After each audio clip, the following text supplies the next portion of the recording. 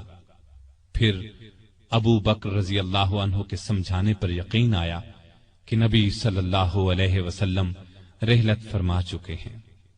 آپ صلی اللہ علیہ وسلم کی وفات کے بعد خلافت کے مسئلے پر مسلمانوں میں اختلاف پیدا ہوا، تو اس موقع پر سیدنا عمر نے ابو بکر رضی اللہ عنہ کا نام خلافت کے لیے سب کے سامنے رکھا۔ سبھی نے اس سے اتفاق کیا۔ ابو بکر کے بارے میں سیدنا عمر کے یہ الفاظ ہیں: ابو بکر رسول اللہ صلی اللہ علیہ وسلم کے صحابی ہیں، غار کے ساتھی ہیں، یہ تمام مسلمانوں سے زیادہ تمہارے معاملات کے والی ہونے کے حقدار ہیں۔ خلیفہ بننے کے بعد سیدنا ابو بکر نے سب سے پہلے اسامہ بن زید کا لشکر روانہ فرمایا۔ یہ لشکر نبی کریم صلی اللہ علیہ وسلم کی شدید علالت کی وجہ سے مرینا سے باہر مقام جرح پر ٹھہر گیا تھا اور پھر وفات کی وجہ سے روانہ نہ ہو سکا تھا۔ اس موقع پر سیدنا ابو بکر نے اسامہ بن زید سے کہا کہ سیدنا عمر فاروق رضی اللہ عنہ کو ان کے پاس چھوڑ جائیں، کیونکہ ان کے مشوروں کی ضرورت پڑے گی۔ اسامہ بن زید نے خوشی سے یہ بات منظور کی۔ ابو بکر کی خلافت 2.25 برس رہی۔ تمام عرصے میں سیدنا عمر ان کے خاص مشیر رہے۔ اس دوران میں سیدنا عمر نے سیدنا ابو بکر کو مشورہ دیا کہ قرآن کو ایک جگہ جمع کر دیا جائے۔ انہوں نے یہ مشورہ اس لیے دیا کہ یمامہ کی لڑائی میں قرآن مجید کے حافظ بہت سے صحابہ شہید ہو گئے تھے۔ آخر یہ کام زید بن ثابت، سیدنا عمر اور بہت سے دوسرے صحابہ رضی اللہ عنہم کی مدد سے مکمل ہوا۔ جمادی الاولیٰ 13 ہجری میں سیدنا ابو بکر سخت بیمار ہو گئے۔ بچنے کی امید نہ رہی تو انہوں نے خلافت کے بارے میں چند بڑے بڑے صحابہ سے مشورہ کیا۔ خود انہوں نے سیدنا عمر کا نام تجویز کیا۔ بعض صحابہ نے اس پر کہا کہ وہ مزاج کے بہت سخت ہیں۔ اس پر ابو بکر نے فرمایا، جب ان پر خلافت کا بوجھ پڑے گا تو نرم ہو جائیں گے۔ اس طرح تمام مسلمانوں کا سیدنا عمر کی خلافت پر اتفاق ہو گیا۔ سیدنا ابو بکر نے آخر وقت میں سیدنا عمر کو یہ وصیت کی کہ عراق میں مسلمان ایرانیوں سے لڑ رہے ہیں، ان کے لیے فوراً مدد بھیجی جائے۔ اس وصیت کے بعد 22 جمادی الاخری کو سیدنا ابو بکر نے وفات پائی۔ تمام مسلمانوں نے خوشی سے سیدنا عمر کی بیعت کر لی۔ اس طرح وہ مسلمانوں کے دوسرے خلیفہ راشد بنے۔ خلیفہ بنتے ہی انہوں نے ابو بکر کی وصیت کے مطابق عراق کی طرف ایک لشکر روانہ کیا۔ ابو عبیدہ رضی اللہ عنہ کو لشکر کا سالار مقرر فرمایا اور اس طرح مسلمانوں کی عظیم الشان فتوحات کا سنہری دور شروع ہوا۔ Iraq, Madain, Hulwan, Jazira, Khuzestan, Nahavand, Isfahan, Hamadan, Azerbaijan, Tabaristan, Armenia, Fars, Kerman, خراسان، سیستان، مکران، دمشق، ہمس، لازقیہ، یرموک، قنسرین، حلب، انطاکیہ اور بیت المقدس فتح ہوئے۔ بیت المقدس کی فتح کا واقعہ کچھ اس طرح ہے کہ مجاہدین اسلام نے قریباً 3 سال میں سارا شام فتح کر لیا۔ اب فلسطین کے صرف 2 بڑے شہر رہ گئے تھے، بیت المقدس جسے یروشلم بھی کہا جاتا ہے اور قیصاریہ۔ اس زمانے میں فلسطین شام ہی کا حصہ تھا۔ 16 ہجری میں مسلمانوں نے دوسری لڑائیوں سے فارغ ہو کر بیت المقدس کا محاصرہ کر لیا۔ اس شہر میں ابراہیم علیہ السلام، اسحاق علیہ السلام، سلیمان علیہ السلام، عیسیٰ علیہ السلام اور دوسرے نبیوں کی بہت سی یادگاریں ہیں۔ رسول اللہ صلی اللہ علیہ وسلم کی بھی معراج کے سفر میں پہلی منزل یہی تھی۔ مسلمانوں کا پہلا قبلہ بھی یہی تھا۔ نہ صرف یہودی اور عیسائی بلکہ مسلمان بھی اس کی بہت عزت کرتے تھے اور کرتے ہیں۔ مسلمانوں نے جب بیت المقدس کا محاصرہ کیا تو شہر کے باشندوں نے شہر کے دروازے بند کر لیے۔ چند دن تو اس طرح گزرے، پھر انہوں نے مسلمانوں کے سپہ سالار ابو عبیدہ بن جراح کو پیغام بھیجا کہ ہم شہر مسلمانوں کے حوالے کرنے کے لیے تیار ہیں، لیکن شرط یہ ہے کہ مسلمانوں کے خلیفہ خود یہاں آئیں اور صلح کا معاہدہ کریں۔ ابو عبیدہ بن جراح نے یہ بات سیدنا عمر کو لکھ بھیجی۔ خلیفہ ثانی سیدنا عمر نے صحابہ سے مشورہ کر کے وہاں جانے کا فیصلہ کیا۔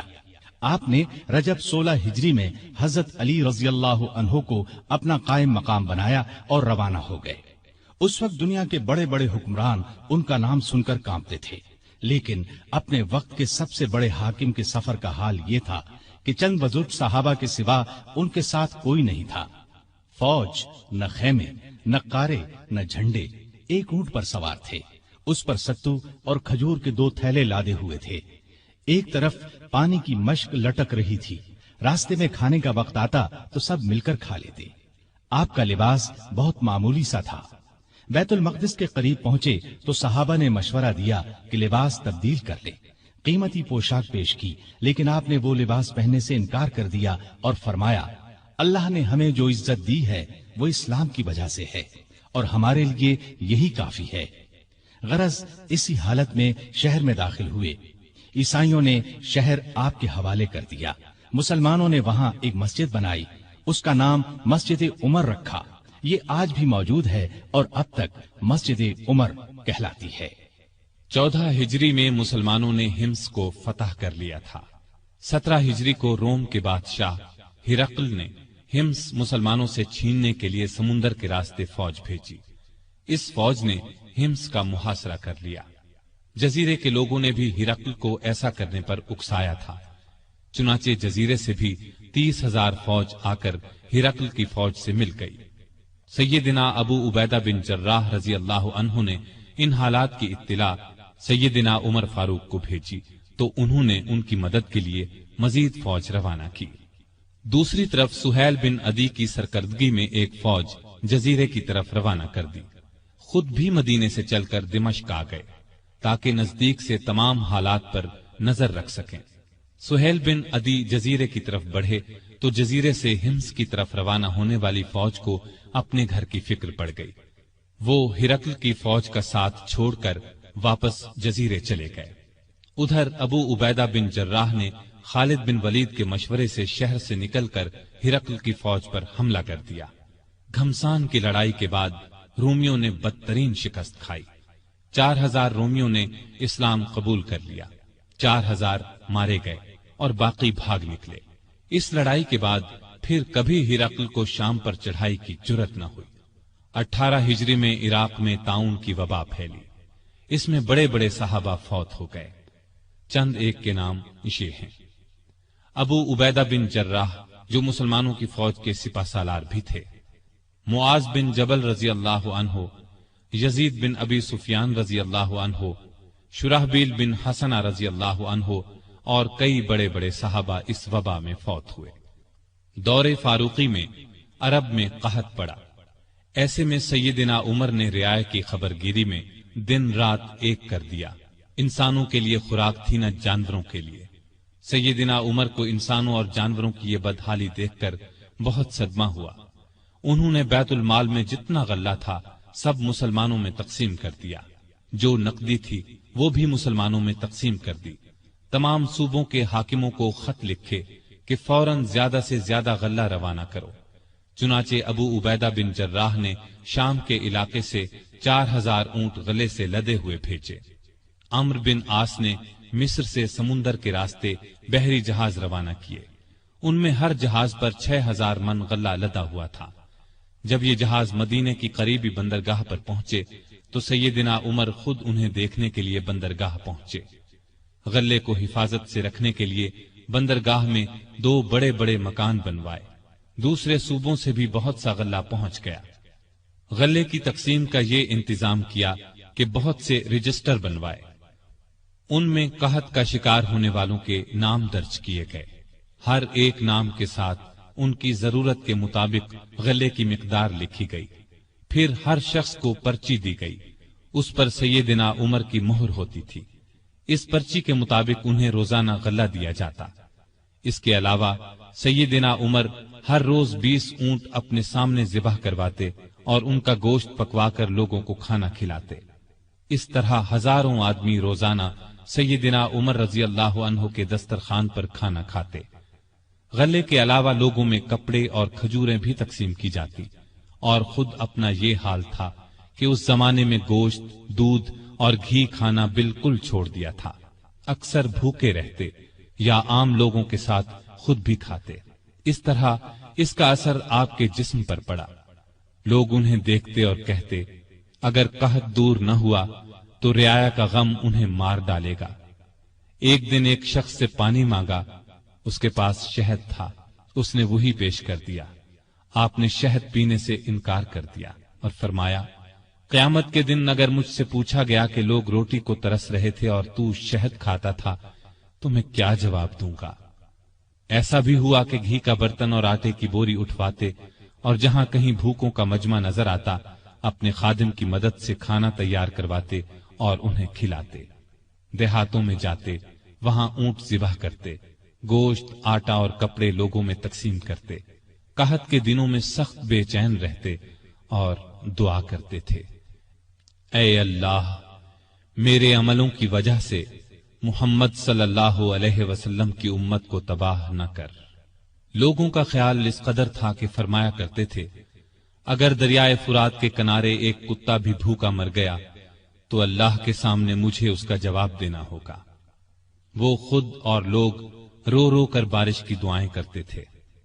آخر ایک دن نبی صلی اللہ علیہ وسلم کے چچا عباس رضی اللہ عنہ اور دوسرے مسلمانوں کو لے کر نکلے اور نہایت عاجزی سے ان الفاظ میں دعا کی، اے اللہ، پہلے تو ہم اپنے نبی صلی اللہ علیہ وسلم کے وسیلے یعنی نبی کی دعا کے وسیلے سے تجھ سے دعا کیا کرتے تھے، اب ہم تجھ سے اپنے نبی کے چچا کے وسیلے یعنی چچا کی دعا کے وسیلے سے دعا کرتے ہیں کہ ہم پر بارش نازل فرما۔ ابھی یہ دعا ہو رہی تھی کہ آسمان پر بادل چھا گئے اور ایسی موسلا دھار بارش ہوئی کہ ہر طرف پانی ہی پانی نظر آنے لگا۔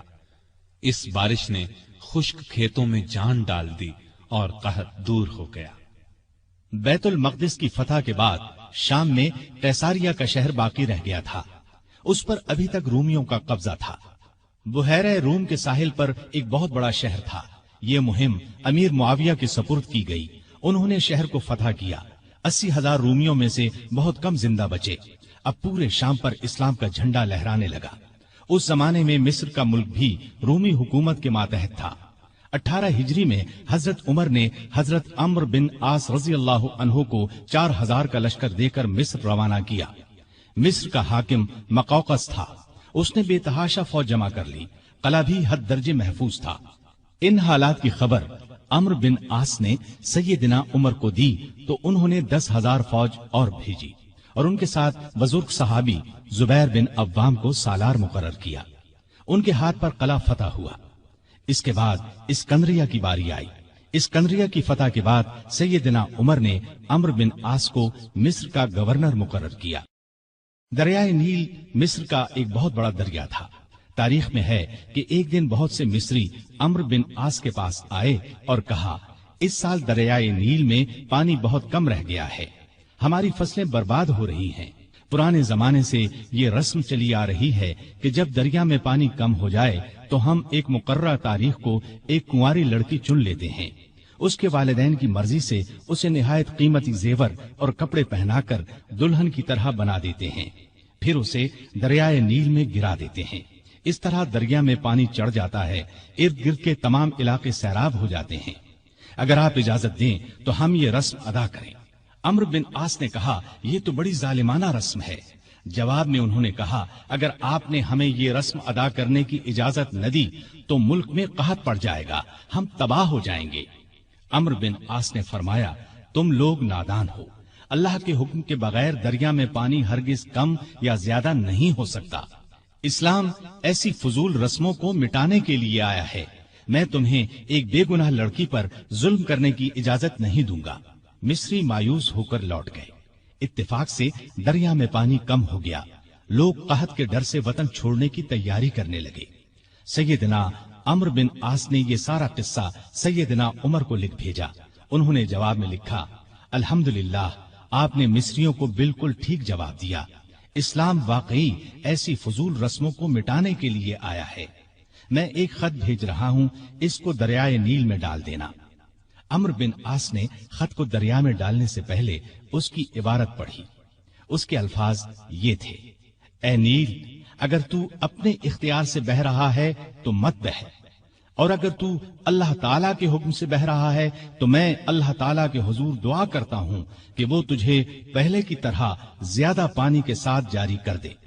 یہ رقعہ دریا میں ڈال دیا گیا